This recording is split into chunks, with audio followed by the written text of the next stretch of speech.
غوث الاعظم رضی اللہ تعالیٰ عنہ نے آنکھیں بند کی، لوح محفوظ کا نظارہ کیا، آپ نے ارشاد فرمایا کہ نصیبہ تمہاری قسمت میں کوئی اولاد نہیں۔ اتنا سننا تھا کہ دہاڑ مار مار کر رونے لگے۔ حضرت سرکار غوث الاعظم رضی اللہ تعالیٰ عنہ نے فرمایا کہ بی بی نصیبہ پریشان نہ ہو، ان قریب اس شہر میں قطب المدار آنے والے ہیں جن کا یہ اختیار ہے کہ وہ چاہیں تو عرش و قلم لوح کرسی کو منتقل کر دیں۔ بے شک سبحان اللہ۔ اب تو حضرت بی بی نصیبہ کو قطب المدار کا انتظار رہنے لگا۔ ہر دن دہلیز پر آنے والوں کی آہٹیں سنتی کہ کوئی مژدہ سنا دے کہ قطب المدار آ گئے۔ صبح سے لے کر شام تک بی بی نصیبہ قطب المدار کی آمد کا مژدہ سننے کے لیے بے قرار رہتی۔ بالآخر انتظار کی گھڑیاں ختم ہوئیں۔ وہ دن آیا کہ شہر بغداد میں ایک کوہرام مچا کہ شہر بغداد میں آتے ہیں مدار عالم، آج بیدار نصیبہ ہے نصیبہ تیرا۔ بے شک سبحان اللہ۔ حضرت بی بی سبحان اللہ سبحان اللہ سبحان اللہ۔ نعرے تکبیر، نعرے تکبیر، نعرے حیدری، حیدری، حیدری، یا علی، حیدری، یا علی، حیدری، یا علی، حیدری۔ یا علی۔ سبحان اللہ سبحان اللہ۔ بی بی نصیبہ کو معلوم ہوا کہ قطب المدار آ گئے، آرزوؤں کا دامن پھیلا کر باہر گئے، قطب المدار میں آئیں۔ عرض کیا کہ حضور آپ کشور ولایت کے تاجدار ہیں، آپ ایک قطب کی قطبیت چھین سکتے ہیں، آپ جسے چاہیں مسند قطبیت پر فائز کر سکتے ہیں، لیکن اے قطب المدار کیا نصیبہ آپ کے دربار سے خالی جائے گی؟ پوچھا کہ نصیبہ کیا بات ہے، اپنی مراد سب کہو۔ عرض کیا کہ حضور بی بی نصیبہ کی 12 سال سے زیادہ شادی کا زمانہ گزر گیا، کوئی اولاد نہیں ہے، بی بی نصیبہ کے آنگن میں کوئی پرجوالت دیپ نہیں ہے، بی بی نصیبہ کے آنگن میں کوئی پھول نہیں کھلا ہے، ہم آپ سے اولاد کے دعا کے لیے آئے ہیں۔ سرکار قطب المدار فرماتے ہیں کہ اے نصیبہ ایک نہیں دو، ایک نہیں دو، مگر شرط یہ ہے کہ پہلا بیٹا میرا ہوگا، دوسرا بیٹا تمہارا ہوگا، ڈوبتے کو تنکے کا سہارا۔ بے شک۔ عرض کیا کہ حضور مجھے کوئی اعتراض نہیں، بڑا بیٹا آپ لے لیں۔ سرکار قطب المدار نے دعا فرمائی۔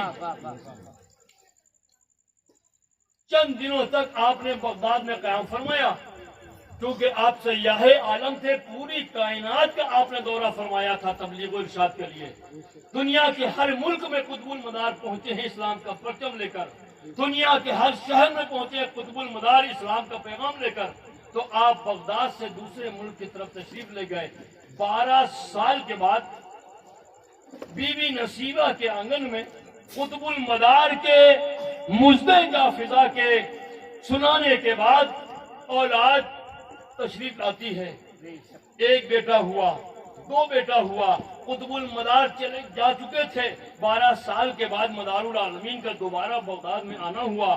لوگوں نے بتایا کہ لوگوں نے شور غوغا کیا کہ قطب المدار آ رہے ہیں، استقبال میں اہل بغداد نکل آتے ہیں۔ بی بی نصیبہ کو معلوم ہوا کہ قطب المدار رہے ہیں، چونکہ وعدہ تھا کہ بڑا بیٹا تمہارا ہوگا، چھوٹا ہمارا ہوگا، اس لیے بی بی نصیبہ نے بڑے بیٹے کو نہلایا، دھلایا، تیل لگایا، کنگھی کی، سرما لگایا، نہلا دھلا کے قطب المدار کی امانت دینے کے لیے چلی۔ راستے میں خواتین و مستورات سے ملاقات ہوئی، کہا کہ بی بی نصیبہ کہاں جا رہی ہو؟ کہا قطب المدار آئے ہیں، ان کی امانت دینے جا رہی ہوں۔ کہا کہ بی بی نصیبہ مدتوں کے بعد تو تمہیں اللہ نے اولاد دی ہے، ارے یہ قطب المدار زندہ مدار ہیں، ان کا کیا بھروسہ، آج یہاں کل وہاں، کل کسی ملک میں، پرسوں کسی شہر میں، آج 12 سال کے بعد ارادہ ہے, کیا پتا اس ملک میں اب آئے نہ آئے, تم اپنے بیٹے سے ہاتھ کیوں دھوگی؟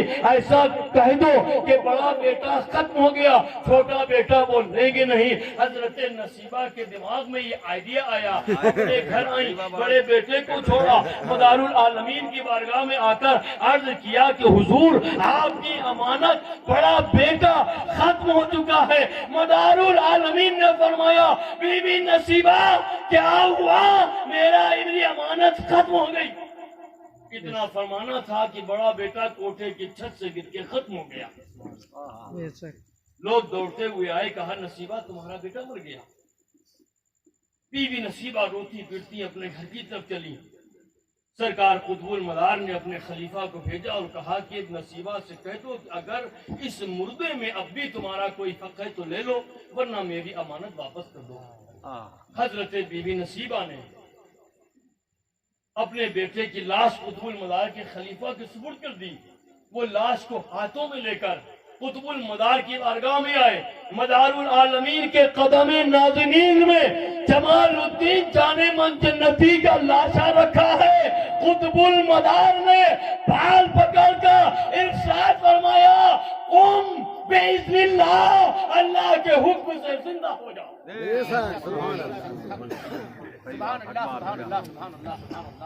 ماشاء اللہ ماشاء اللہ, سبحان اللہ سبحان اللہ. نعرے تکبیر, نعرے حیدری حیدری حیدری حیدری حیدری. سبحان اللہ سبحان اللہ, ماشاء اللہ ماشاء اللہ. قم باذن اللہ, اللہ کے حکم سے زندہ ہو جا. سرکار قطب المدار نے بال پکڑ کر ہلائے. جمال الدین جانے من جنتی کلمہ لا الہ الا اللہ محمد رسول اللہ پڑھ کر اٹھ گئے. سرکار مدار العالمین نے خطاب دیا تھا جانے من جنتی اٹھ جا. اس سے پہلے ان کا خطاب یہ جانے من جنتی نہیں تھا. جب قطب المدار نے زندہ کیا تب یہ خطاب دیا. اٹھ گئے. مدار العالمین نے چونکہ بال پکڑے تھے اس وجہ سے جمال الدین جانے من جنتی نے تمام عمر بال نہیں کٹائے.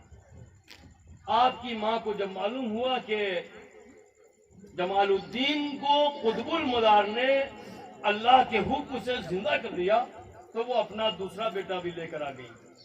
کہا کہ حضور یہ بیٹا بھی آپ لے لیں, میرا تو بس نام چلے اور مجھے کچھ نہیں چاہیے.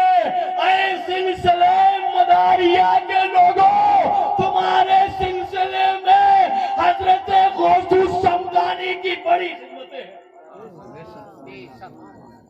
سلسلہ مداریہ کی ترویج و اشاعت کے لیے, قطب المدار کے سلسلے کے فروغ کے لیے سرکار غوث الاعظم کی بڑی قربانیاں ہیں. اپنے دونوں بھتیجوں کو دیا, اپنے دونوں بھانجوں کو دیا. قطب المدار لے کر ہندوستان آ گئے. میر رکن الدین حسن عرب, میر شمس الدین حسن عرب, سرکار غوث الاعظم رضی اللہ تعالیٰ عنہ کے دو بھتیجے سرکار قطب المدار کے ساتھ ہندوستان آئے. مکن پور شریف سے پہلے جب آپ ارول مکن پور سے گزرتے ہیں تو راستے میں گوجے پور دھرم شالہ گاؤں میں دونوں کے مزارات مرد خلائق ہیں.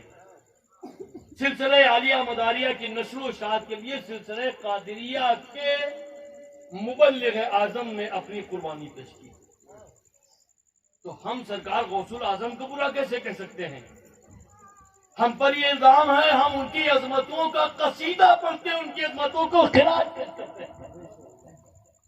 پھر سرکار قطب المدار نے جب جمال الدین جانے من جنتی کے بال پکڑ لیے تو آپ نے تمام زندگی بال نہیں کٹائے. یہیں سے ملنگانے کرام کا ایک